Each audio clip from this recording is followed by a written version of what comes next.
Hey guys, this is Al. Now, today I'm going to be talking to you about how to have someone else pay your bills for you on an ongoing monthly basis in the new economy.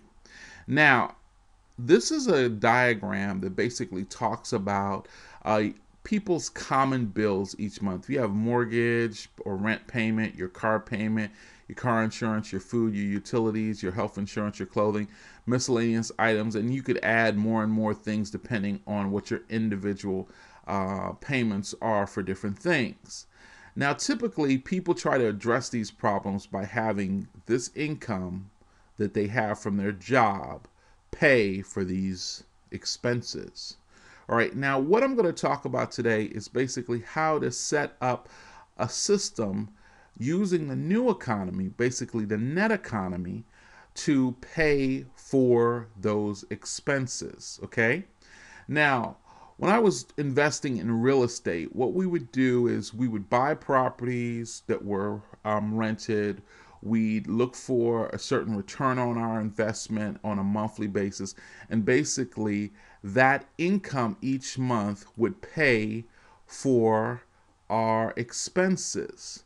So, what happens here is that we would buy a property and we'd probably net out maybe $1,500, maybe $3,000 a month, and that would pay for a lot of our expenses.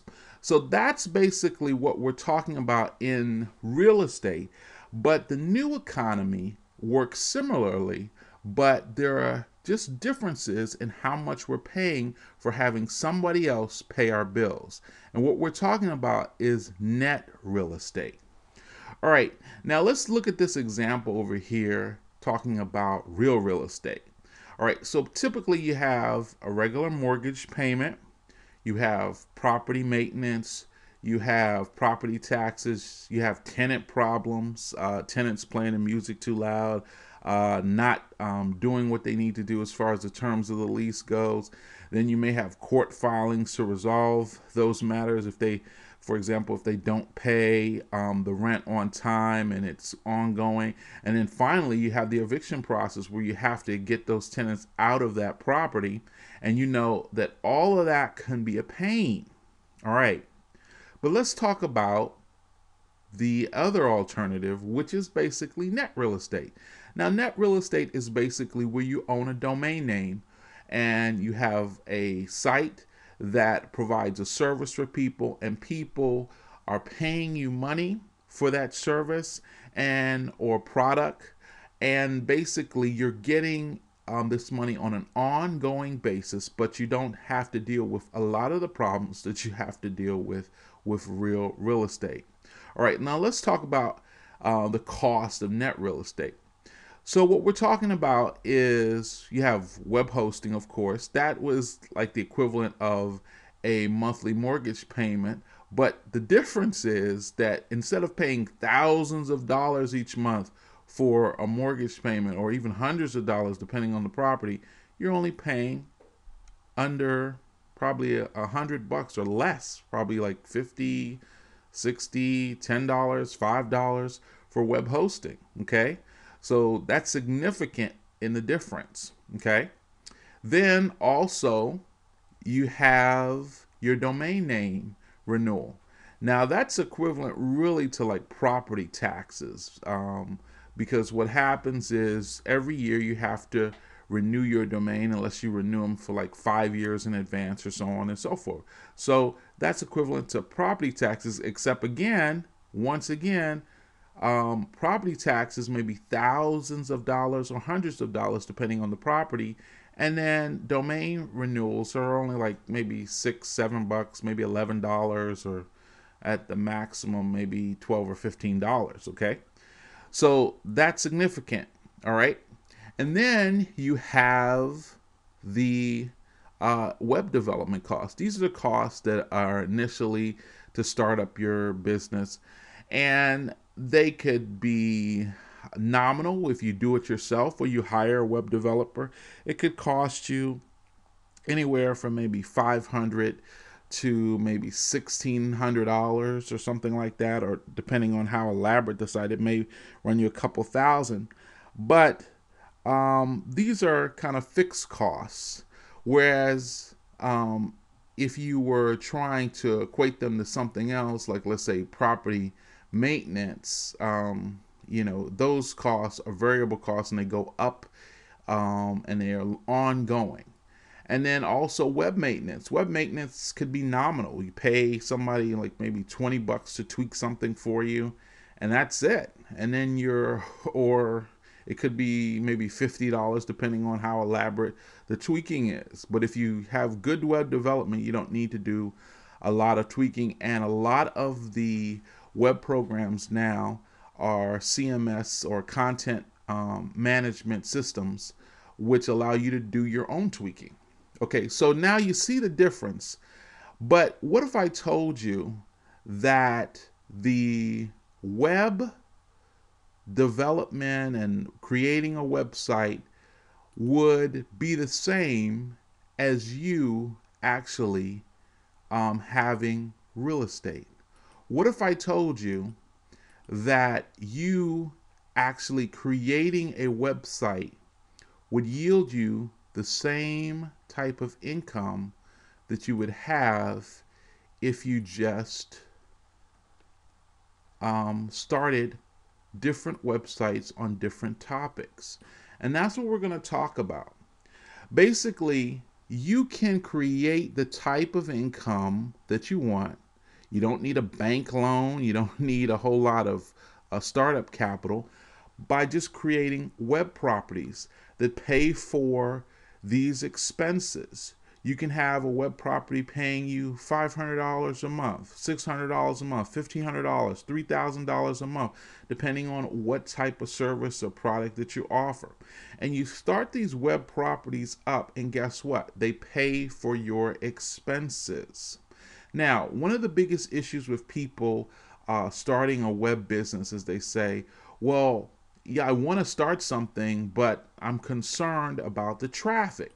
Now, there's a myth about traffic and making money online. And everyone tells you, well, you have to have traffic.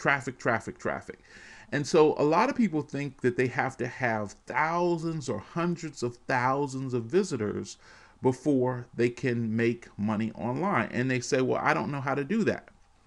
Well, the reality is there's two types of traffic. There's just regular traffic, and then there's what we call quality traffic. Now, a lot of people that are online, they focus on this, the big numbers. They say, well, I want 300,000 visitors. But what they don't realize is that a lot of the people that come to your site are not necessarily going to give you any type of money. You may make some money off of them as far as, selling them some basic things, or you may have ads on your site that people click and then you make some money. But you really want to focus on this thing, and this is quality traffic. And that means that you have less visitors per se, but they're quality visitors because they're coming for a specific niche. They're coming for a specific thing. They're coming for a specific service. And so what happens here, some of the sites that have the least amount of traffic actually make the most amount of money. And that's the point that I'm trying to make.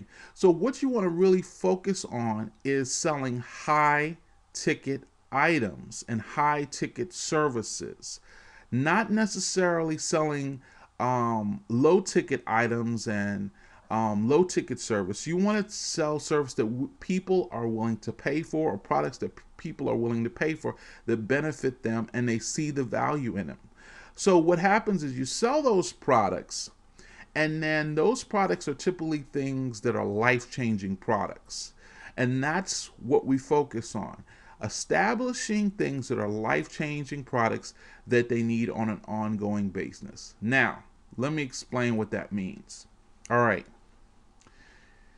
What happens here is that a lot of these things are ongoing monthly payments. That's what they are. They're ongoing monthly payments. People need their car, so they make that car payment. People need car insurance, so they make that insurance payment. People need food, so they pay for their food.